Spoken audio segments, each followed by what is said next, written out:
देश की जनता सबसे बड़ी पार्लियामेंट है, देश की जनता खुद सबसे बड़ी सरकार है, देश की जनता खुद सबसे बड़ा मीडिया है और देश की जनता ही सर्वोच्च न्यायालय से भी बड़ा न्यायालय है। और पूरे देश का कोई विश्वास नहीं है, ना इलेक्शन कमीशन पे ना सरकार पे है। और ये लोग हैंड्स इन द ग्लोव्स दोनों मिल के काम कर रहे हैं। ये देश को पता होना चाहिए और जजों को भी पता होना चाहिए। पेशेंट हियरिंग दोनों पक्षों को सुने बगैर आप नहीं समझ सकते। खाली किसी ने एफिडेविट दिया, सरकार के एफिडेविट बहुत बार गुमराह करने वाले होते हैं कोर्ट को, सरकार के समर्थन में चली जाते हैं जज। तो ऐसे सारे के सारे जज इस देश में कंटेम्प्ट ऑफ कोर्ट के दोषी हैं। मैं 17C वाला जो केस था कि उस दिन सुप्रीम कोर्ट के वो जज एक तरह से कंटेम्प्ट ऑफ कोर्ट के दोषी हैं, उन पे कंटेम्प्ट ऑफ कोर्ट का केस चलना चाहिए। उन्होंने इलेक्शन कमीशन ऑफ इंडिया के एडवोकेट को, जो कि इलेक्शन कमीशन ऑफ इंडिया देश के लोगों के लिए है, अगर वो देश के लोगों के लिए काम नहीं करेगा तो उसका क्या फ़ायदा है। अमीरों को न्याय मिला है और गरीबों को न्याय को नकारा गया है। अभी जो जज बैठे हैं सुप्रीम कोर्ट में, हाई कोर्टों में, वो ज़्यादातर उस समाज से आते हैं जो खुद, जिसको गरीब समाज, माइनॉरिटी वाला समाज एक तरह से शोषणकर्ताओं की शक्ल में देखता है। इसी तरह से चोरी चकारी से कोई सरकार बन गई तो पूरी जिम्मेवारी इस देश की सुप्रीम कोर्ट की होगी, देश के चीफ जस्टिस की होगी। असली अपराधी देश की कोर्ट होंगी। नमस्कार, मैं ब्यूटी गिरी और आप देख रहे हैं नेशनल दस्तक। देश में लोकसभा चुनाव चल रहे हैं और इस चुनाव के दौरान जितनी खबरें आई और न्यायपालिका में जितनी केसेस गई और उसके बाद जो उसके परिणाम निकल कर आए, उससे साफ जाहिर होता है कि अब जनता का भरोसा न्यायपालिका से भी उठ चुका है। और इस वक्त हमारे साथ बातचीत करने के लिए मौजूद है सुप्रीम कोर्ट के ही सीनियर वकील बलराज सिंह मलिक। सर, सीधे सवाल यही है कि जो 4 स्तंभ है, कार्यपालिका, विधायिका, मीडिया और न्यायपालिका, इन सब में से तीनों से तो पहले ही भरोसा उठ चुका था। अब आखिरी न्यायपालिका पर लोगों को भरोसा था, धीरे धीरे वो भी खत्म होता जा रहा है। क्या कहेंगे इस पर? देखो, भरोसा तो तब करें ना लोग जब भरोसे लायक काम करें। जितने चारों स्तंभ हैं, 3 स्तंभ का तो ऑलरेडी बेड़ा गर्क हो गया देश का। पार्लियामेंट की तरह काम नहीं करी, विधायिका जिसको कहते हैं, वहाँ पे लोगों की बात नहीं होती। वहाँ पे पार्टी आधार पर नारे लगते हैं नेताओं के, जैसे रामलीला ग्राउंड हो गया हो। और सरकार जिस हिसाब से चलती है, सरकार में मंत्री संतरियों को खुद नहीं पता होता, उनकी अफसर मानते नहीं। 1-2 आदमी की पूरी सरकार पे पकड़ है, बाकी सारे के सारे वैसे प्यादे हैं। तीसरा जो गौदी मीडिया जिसको कहते हैं, जो देश के लोगों की वजह से जिनको लाइसेंस मिलता है, राइट टू एक्सप्रेशन जनता का है, सिटीजन्स का है, और राइट टू एक्सप्रेशन के तहत ही इनको लाइसेंस दिया गया है, जिसका नाम है आजकल गोदी मीडिया। ये गोदी मीडिया नहीं है, लोग इसको बोल रहे हैं मोदी मीडिया। जैसे हिटलर मीडिया था तानाशाही के अंदर जर्मनी में, ऐसे ही भारत के मीडिया का हाल वही हो गया, उससे भी बुरा हाल हो गया। अब ये मोदी मीडिया है। तीनों जगह से निराश होके जनता अपनी बातें लेके आती है, मुकदमे लेके आती है हाई कोर्ट और सुप्रीम कोर्ट, क्योंकि ये संवैधानिक कोर्ट है। संवैधानिक कोर्ट इनको इसलिए बोला जाता है, इनको संविधान की व्याख्या करने की पावर है। संविधान के किस शब्द को कैसे पढ़ना चाहिए, उसकी जब व्याख्या, उस पर कोई झगड़ा होता है तो हाई कोर्ट, और हाई कोर्ट के बाद अल्टीमेटली सुप्रीम कोर्ट क्या कहती है, वही उस संविधान की बात को या उन शब्दों का मीनिंग समझा जाता है, उस कानून का मीनिंग वो समझा जाता है। अब दूसरा, संविधान में जिक्र भी इनका है, हाई कोर्ट और सुप्रीम कोर्ट का जिक्र है, कैसे जज लगेंगे और क्या होगा, कैसे सुप्रीम कोर्ट कहाँ बैठेगी, तो ये सारी की सारी बातें। चौथा, जब इन 3 जगह से निराश होके, मेनली 2 जगह विधायिका से और कार्यपालिका विधायिका विधेयक बनाती है, कानून बनाती है, उस कानूनों को अमली जामा पहनाने का काम सरकार का है, इसलिए उसको कार्यपालिका कहते हैं, जो कार्य का पालन करती हैं, काम करती हैं उस कानून के हिसाब से। जब ये लोग गड़बड़ काम करें, लोगों के फंडामेंटल राइट का वायलेशन करें, जिनको रिजर्वेशन ना मिले, जिनको नौकरी पे जाना चाहिए था उनको ना मिले, या पॉलिसी, टेंडर, ठेके सब ओपेक तरीके से, सिफारिश से या गलत तरीके से, यानी देश का कोई भी काम उसमें ट्रांसपेरेंसी अगर नहीं है, भाई भतीजावाद चले, सिफारिश चले, करप्शन हो, पैसा चले, सिफारिश चले, उन सब से तंग आके तो लोग क्या करते हैं, या कानून विधायिका गलत बनाए, संविधान के अनुरूप ना बनाए, तो लोग हाई कोर्ट और सुप्रीम कोर्ट में आते हैं। अब हाई कोर्ट और सुप्रीम कोर्ट भी अपना काम ना करे तो क्या करते हैं? मैं कई बार इस पर कह चुका हूँ, देश की जनता सबसे बड़ी पार्लियामेंट है, देश की जनता खुद सबसे बड़ी सरकार है, देश की जनता खुद सबसे बड़ा मीडिया है और देश की जनता ही सर्वोच्च न्यायालय से भी बड़ा न्यायालय है। थोड़ा सा इस पर काउंटर करूंगी कि देश की जनता न्यायालय है, फैसले लेती है, पर वो जनता मालिक सिर्फ 1 महीने के लिए होती है। जिस दौरान चुनाव चल रहे होते हैं उसी दौरान सिर्फ जनता जो है मालिक बनकर रहती है, उसके बाद जनता को गुलाम बना दिया जाता है। हाँ, बना दिया जाता है। मगर क्या है, जैसे अब इस सरकार ने गुलाम बनाने की कोशिश की, इलेक्शन के दौरान भी पहले भी हर जगह सेक्शन 144 धारा 144 लगा दी 144, ताकि लोगों को इकट्ठे होने का मौका नहीं मिले, जबकि ये फंडामेंटल राइट है लोगों का, इकट्ठे होना, अपनी बात करना, समूह में कोई भी कार्य करना, एसोसिएशन बनाना। इस सरकार ने लोगों की रीढ़ की हड्डी तोड़ने की कोशिश की। पहले इन्होंने किसान आंदोलन, मजदूर आंदोलनों को बंद किया। ये आंदोलन क्या होते हैं? देश की आवाज़ होती है। उस आवाज़ को दबाने का इन्होंने भरसक प्रयास किया। किसानों के तो रास्ते रोक के कटीले तार खड़े किए। पूरी दुनिया में ऐसा कभी कहीं किसी देश में नहीं हुआ। हिटलर के देश में भी ऐसा नहीं हुआ जो इंडिया में हुआ। यहाँ पे लोग कह रहे हैं कि हिटलर से भी बड़ा हिटलर कोई है तो वो मोदी है, इसलिए इसको मोदी को मिटलर भी कहने लगे लोग, देश के वकील भी ऐसा कहने लगे। सुप्रीम कोर्ट भी मान लो काम ना करे। अब सुप्रीम कोर्ट में लोग आए इलेक्शन के बीच में। हमने एक लेटर भी सुप्रीम कोर्ट को लिखा था, चीफ जस्टिस को, कि इलेक्शन के दौरान, ये तो जनरल इलेक्शन है, देश का सबसे महत्वपूर्ण इलेक्शन है, इसमें लगातार एक बेंच, ईमानदार बोल्ड जजों का ये होना चाहिए। इमरजेंसी जैसे अस्पताल में होती है कि लगातार कोई भी इलेक्शन में हेरा फेरी या कोई गड़बड़ घोटाले की आशंका हो तो लोग वहाँ आके अपनी बात रख सकें और फ्री एंड फेयर इलेक्शन देश में सुनिश्चित हो। ऐसा अभी नहीं किया। हाई कोर्ट, सुप्रीम कोर्ट में हर जगह होना चाहिए, ऐसा नहीं किया। मगर जब लोगों ने ये कहा कि मतदान में कितने मत हुए हैं, वहाँ गिनती बताने की बजाय परसेंटेज बताई गई है। पहली बार देश में ऐसा हुआ है, पहले ऐसा नहीं हुआ। अरे भाई, कोई आंकड़े होंगे तभी तो परसेंटेज निकाली होगी, और वो आंकड़े आपने क्यों नहीं लगाए? पहले होते रहे हैं। पुराने chief election commissioner mister Qureshi ने भी ये बयान दिया और बताया ये तो हमारे लिए बड़ा आसान है, दाएं बाएं हाथ का काम है और इसको फटाफट कर देना चाहिए था। ये नहीं किया तो साजिश की बू इस तरह की आ रही है इन बातों से। अब देश की जनता असली मालिक है। मैं इसलिए बता रहा हूँ आपको, देश के लोग सरकार के खिलाफ, अपने पार्लियामेंटेरियन के खिलाफ, इवन जुडिशरी के खिलाफ भी उसी तरह के प्रदर्शन कर सकते हैं जैसे देश के मालिक लोगों को करने का हक है। अब फ्यूचर में मुझे ये लग रहा है कि सुप्रीम कोर्ट से जो निराशा हाथ लगती है देश के लोगों को, अभी भी 17C वाले मामले में सुप्रीम कोर्ट में ऐसा एफिडेविट दिया इलेक्शन कमीशन ने, एक तरह से जैसे कोई किसी राजा की कोई सरकार हो या कोई आदमी झूठ बोल के अपने आप को बचाव करना चाहता हो। इलेक्शन कमीशन का काम है फ्री एंड फेयर इलेक्शन कराना। इलेक्शन कमीशन का काम है संविधान के अनुरूप देश के लोगों के फंडामेंटल राइट को ध्यान में रखते हुए काम करना। और सरकारी वकीलों का काम, जिनको solicitor general, advocate general, attorney general, solicitor general वगैरह जिनको कहते हैं, इनका काम है, ये solicitor attorney general of India होते हैं। ये बीजेपी और कांग्रेस के नहीं होते, ये देश के होते हैं। इंडिया का मतलब देश, और इंडिया देश का मतलब है देश का संविधान। थोड़ा सा इसमें कुछ ऐड करना चाहूंगी। अगर आप कह रहे हैं कि ये बीजेपी के या किसी पार्टी के नहीं होते हैं, आज की हालात देखिए। कल ही जो है चुनाव हुए 25 तारीख को रात को 11 बजे जौनपुर में ईवीएम पकड़े जाते हैं, और वो भी अवैध ईवीएम।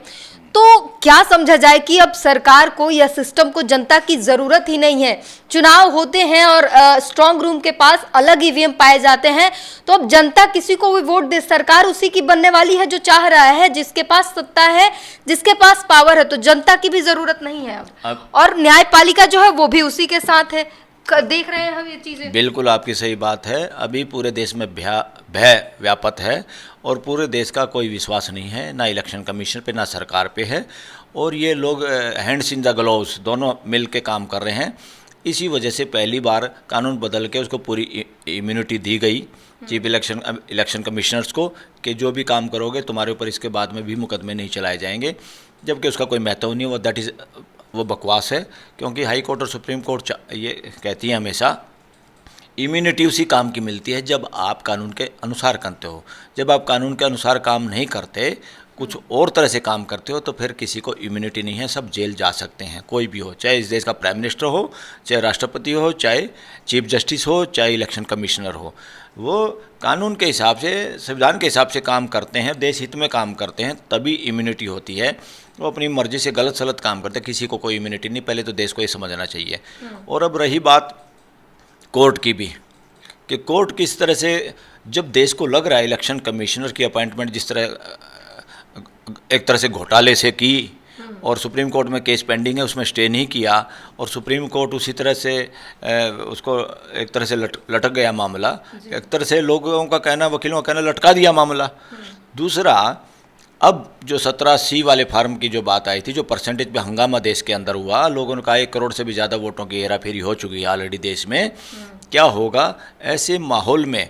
ये लगता है कि सारे के सारे लंबे लेट गए हैं, सरकारी ऑफिसर हो या मिलिट्री पैरामिलिट्री जो भी जिनकी ड्यूटी लगती है देश में, तो ये पूरी आवाज़ बुलंद है कि सारे का सारा घपले का आधार देश की इंटेलिजेंस एजेंसियों का साथ लेके गृह मंत्री सारे पाप की जड़ है देश में।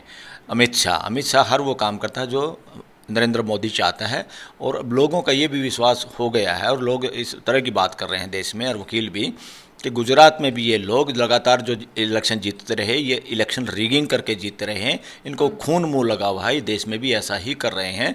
और सुप्रीम कोर्ट से जो उम्मीद है लोगों को कि हमारी इतनी स्ट्रॉन्ग सुप्रीम कोर्ट होते हुए ये गड़बड़ नहीं कर पाएंगे, मगर सुप्रीम कोर्ट में जब लोग आते हैं वहाँ पर जजों का जो व्यवहार है, आचरण, और जहाँ जो लोगों का मुकदमा है, ADR का मुकदमा है या मोइत्रा का जो केस था, वो मिस्टर सिंघवी और मिस्टर दुष्यंत दवे जो हमारे बार के प्रेसिडेंट भी रहे, बड़े मुखर स्पष्ट एडवोकेट हैं, उन लोगों की भी बात नहीं सुनी गई। जबकि मनिंदर सिंह सरकार की तरफ से, इलेक्शन कमीशन की तरफ से इतना तेज़ बोल रहा था, वो पहली बार मैंने देखा इतना तेज़ बोलते हुए, और इस तरह से बीच बीच में भी टांग अड़ा रहा था।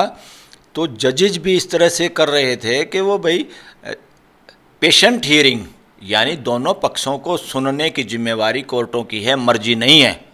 ये देश को पता होना चाहिए और जजों को भी पता होना चाहिए। पेशेंट हियरिंग, दोनों पक्षों को सुने बगैर आप नहीं समझ सकते। खाली किसी ने एफिडेविट दिया, सरकार के एफिडेविट बहुत बार गुमराह करने वाले होते हैं, कोर्ट को लगातार गुमराह करते हैं, और उन्हीं की बात को मान लेना और दूसरे पक्ष को सुनना नहीं। जो असली आया है पिटीशन लेके, जिसका मुकदमा है, उसी को नहीं सुनोगे और हड़बड़ाहट में, या जो अगर उस वीडियो को दिखाया जाए देश के सामने, रिकॉर्डिंग है कि सुप्रीम कोर्ट में उस दिन क्या हुआ और किस तरह से मना किया गया, और अगले दिन ही या 1 दिन के बाद ही इलेक्शन कमीशन ने खुद वो डाटा नेट पे लगा दिया, जिसको वो कह रहे थे नहीं लगाना, इससे गड़बड़ हो जाएगी, और खुद ही उसको डाटे को लगा दिया। वो क्यों लगाया पता आपको? पूरे देश का प्रेशर है, पूरा देश इस बात को समझ रहा है, पूरा देश अगर अब गड़बड़ होगी, इस देश में बहुत बड़ा भूचाल आने वाला है। और ऐसे मामलों में कंटेम्प्ट ऑफ कोर्ट क्या होती है?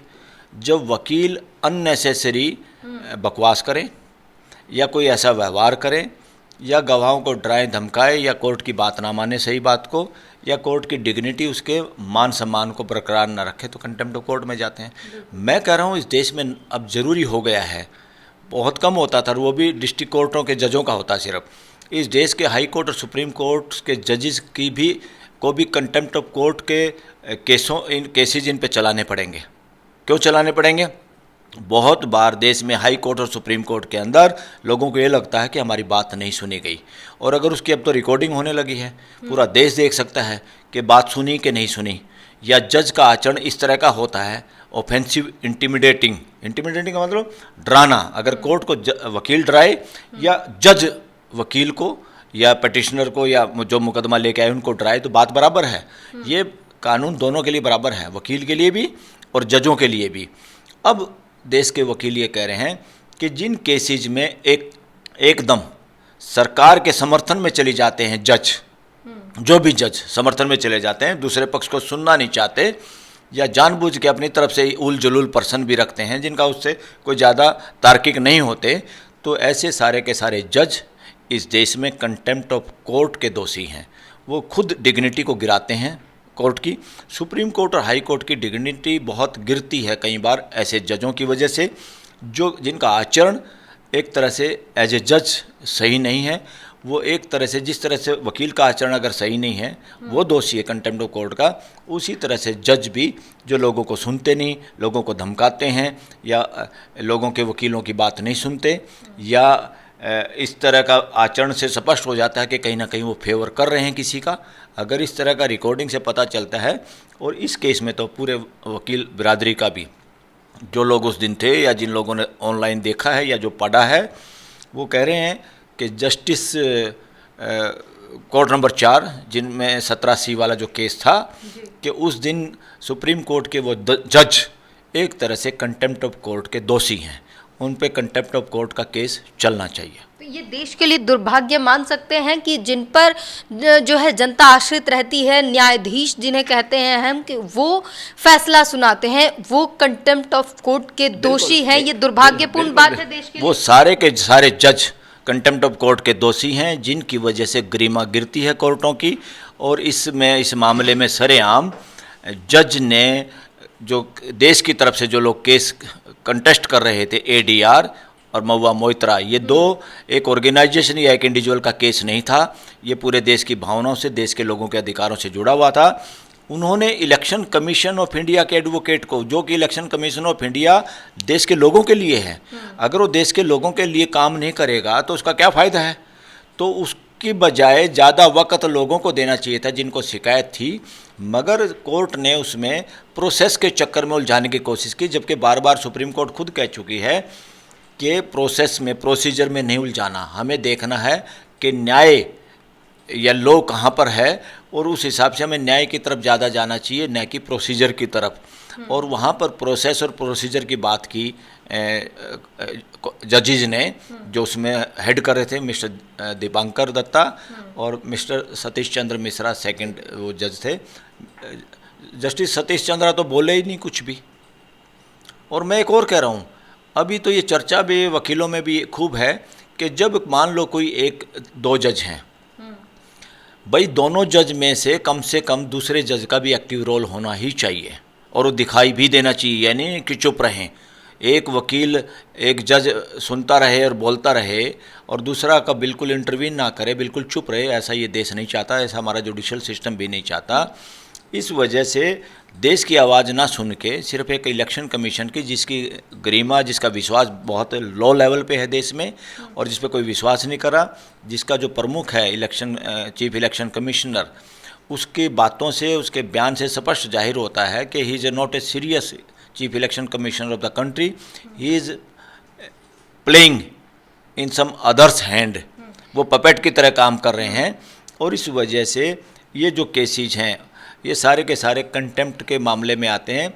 सच टाइप ऑफ जजेस हाई कोर्ट में हो चाहे सुप्रीम कोर्ट में हैं, उनकी वजह से डिग्निटी कमज़ोर होती है सुप्रीम कोर्ट की, और डिग्निटी अपहेल्ड ना होना ही कंटेम्प्ट ऑफ कोर्ट है। और ऐसे जज, और ख़ास तौर पर इस मैटर में या जो आप अब कह रहे थे कि भाई एक सीएम को जमानत मिल जाती है, दूसरे से तीन केसों के साथ कंपेयर करें अगर, तो हेमंत सोरेन और सीएम अरविंद केजरीवाल के केस देखते हैं। हेमंत सोरेन को अंतरिम जमानत नहीं दी जाती है और जो है केजरीवाल को दे दी जाती है, ये कहते हुए कि फसल के समय पे किसान को जो है जेल में नहीं रख सकते। चुनाव प्रचार करने के लिए अरविंद केजरीवाल को रिहा कर दिया जाता है, उन्हें जमानत दे दी जाती है।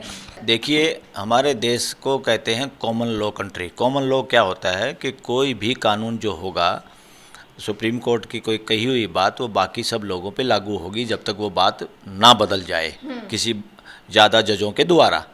तो कॉमन लॉ लागू होना चाहिए था। जैसे सीएम केजरीवाल की जमानत पे यही जस्टिस दीपांकर दत्ता ने कहा, जब फसल तैयार होती है, आई थिंक उन्होंने कहा था कि जब फसल तैयार हो जाती तो किसान को उसके पास रहना चाहिए।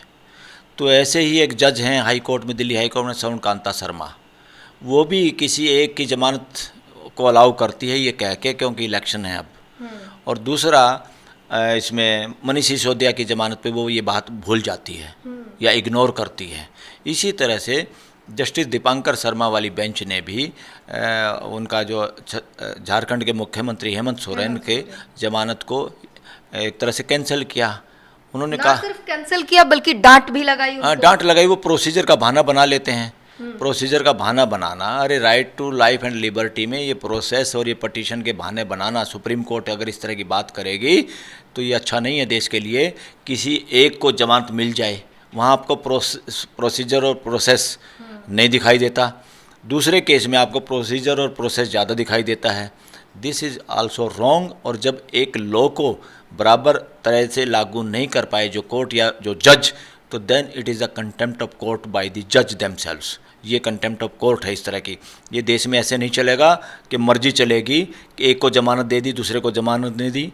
एक को के मामले में आपने कहा कोई बात नहीं, प्रोसेस छोड़ो, प्रोसीजर छोड़ो, we have to see the real justice कहाँ है उसको देखना है। दूसरे केस में आप प्रोसीजर की बात करते हैं, ये मजाक कोई भी जज इस देश के साथ नहीं करता। ऐसे सारे जज इस देश में कॉमन लॉ के जज नहीं हो सकते, एक भारत के जज के रूप में वो प्रतिष्ठित जज नहीं हो सकते। They all are criminal of contempt of court.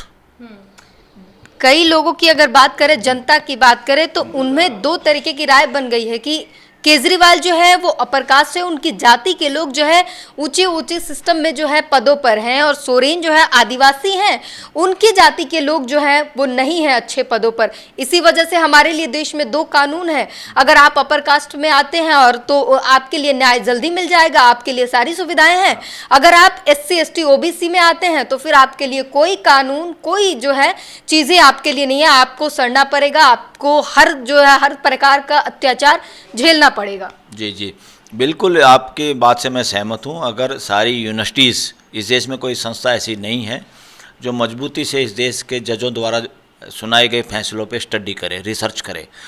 अगर उस रिसर्च को हम देखें, कौन जज ने क्रिमिनल केसेस सुने और किसके सामने उसने किस किस को रिलीफ दिया और किसको रिलीफ देने से मना किया, ऐसे ही हाई कोर्ट और सुप्रीम कोर्ट की सारी जजमेंट पे अगर रिसर्च की जाए, इसमें कतई दो राय नहीं है। मैं आपकी बात से पूरी तरह सहमत हूँ। अमीरों को न्याय मिला है और गरीबों को न्याय को नकारा गया है, क्योंकि ज़्यादातर जेल में लोग भी गरीब आदमी या माइनॉरिटी के लोग बैठे हैं, SC ST के बैठे हैं या गरीब लोग बैठे हैं। और जो लोग ऊंची जातियों की श्रेणी में, सो कॉल्ड ऊंची जाति जिनको आप शब्द यूज कर रहे हैं, उनको वो कहीं ना कहीं केसेज में बच जाते हैं या उनको न्याय का ज़्यादा बेनिफिट मिल रहा है। इसमें कतई दो राय नहीं है। ये देश में दयनीय स्थिति है, इस स्थिति को दूर करने की बहुत ज़रूरत है। ये तब होगी जब इस देश के अंदर स्टार्टिंग में अभी शुरू करना पड़ेगा, क्योंकि यहाँ जो सरकारी वकील बनते हैं हाई कोर्ट और सुप्रीम कोर्ट में या डिस्ट्रिक्ट कोर्ट में, वो सारे के सारे भी ऊंची जातियों के लोग ही उनमें ज़्यादा भर्ती हो जाते हैं और सब सिफारिशी होते हैं, जिसकी सरकार बन जाती है वही उनको बनाते हैं। ये गलत तरीके से हो रहा है, क्योंकि पैसा तो उनको जो जा रहा है पूरे स्टेट के लोगों का खून पसीने का पैसा उनके पास जाता है, पूरे स्टेट का या पूरे देश का पैसा उनके पास जाता है। ऐसे एम्पेनलमेंट में भी फ्यूचर में रिजर्वेशन लागू होनी चाहिए। हर समाज के तबके को उनकी संख्या के आधार पर रिप्रेजेंटेशन मिलना चाहिए। वो नहीं मिलता, इसीलिए वो हाई कोर्ट और सुप्रीम कोर्ट में जज भी नहीं बन सकते। वो अवसर उनके जानबूझ के ख़त्म किए गए हैं, इसके पीछे बेईमानी है।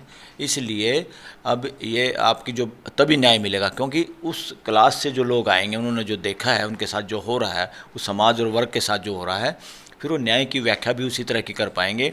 अभी जो जज बैठे हैं सुप्रीम कोर्ट में, हाई कोर्टों में, वो ज़्यादातर उस समाज से आते हैं जो खुद, जिसको गरीब समाज, माइनॉरिटी वाला समाज एक तरह से शोषणकर्ताओं की शक्ल में देखता है कि वो ज़्यादा उन पैसा भी उन्हीं लोगों के पास है, अवसर भी ज़्यादा उन्हीं के लोगों के पास हैं। जबकि देश का संविधान मानवीय व्यवस्था के लिए है, जिसमें शरीर का जैसे सारे अंग स्वस्थ होने चाहिए, ऐसे पूरे देश के जितने लोग हैं, हमारे सिटीजन हैं, सब साथ साथ हम प्रोग्रेस करें और देश के अच्छी व्यवस्था में भागीदारी सब कर पाएँ और सब भाईचारे के साथ रह पाएँ। और हमारे प्रियम्बल में जो है प्रस्तावना जो है संविधान की, वो फलीभूत हो सके, वो लागू हो सके, जिसकी बहुत कमी है। इसलिए अब ज़्यादा ये देखना पड़ेगा, देश के लोगों का नज़र रखनी पड़ेगी हाई कोर्ट सुप्रीम कोर्ट पे भी, क्योंकि हाई कोर्ट और सुप्रीम कोर्ट से भी न्याय नहीं मिलेगा फिर तो एक ज़्यादा शरारत क्या हो रही है। इलेक्शन कमीशन ने एक खतरनाक बात कही कि जिसके साथ अगर कोई गड़बड़ भी होगी तो ये बाद में इलेक्शन पटिशन डाल देंगे। इलेक्शन पटिशन में तो 5-5 साल गुजर जाते हैं, जब तक तो नए इलेक्शन आ जाते हैं। अरे भाई, तुम पहले ठगी मारो, फिर वो लोग बेचारे जो ठगी का शिकार हैं वो इलेक्शन पटिशन में जाएं, मुकदमे लड़े, पैसे खर्च करें, क्या करें, धक्के खाएं, और जो चोर बाजारी से जीते हुए लोग वो राज करें देश पे। ऐसा इस देश में नहीं चलेगा।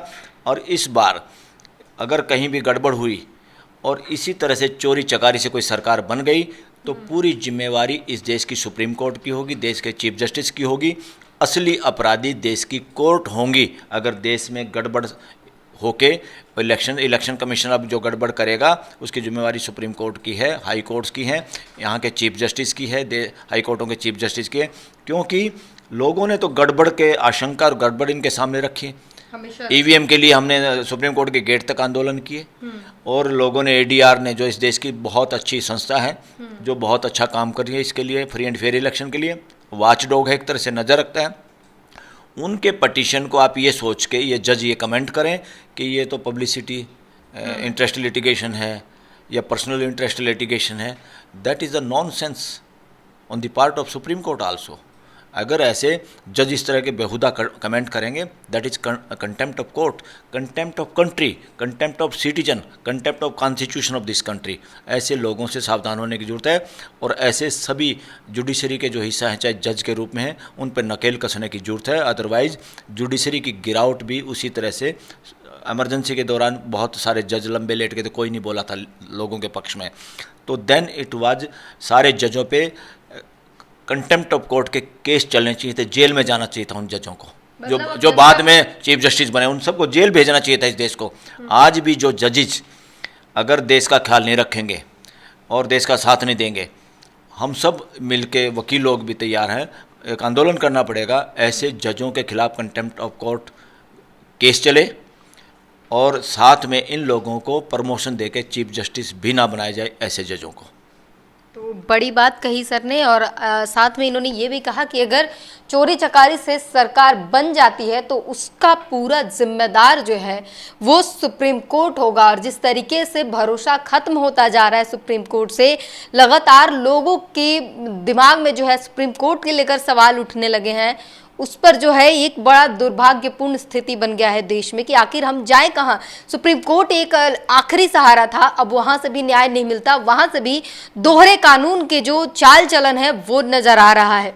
और सुप्रीम कोर्ट के जो तमाम वकील हैं उन पर कंटेम्प्ट ऑफ कोर्ट के केस के लिए जो है सर ने सीधे आप जनता से जजेज पे जो जज देश का काम ना करें, जो देश की बात ना सुने और समय पे उस बात का समाधान ना करें और देश के संविधान के प्रति और देश के लोगों के प्रति संवेदनशील ना रहें, तो that is equal to lowering the dignity of the supreme court and high courts.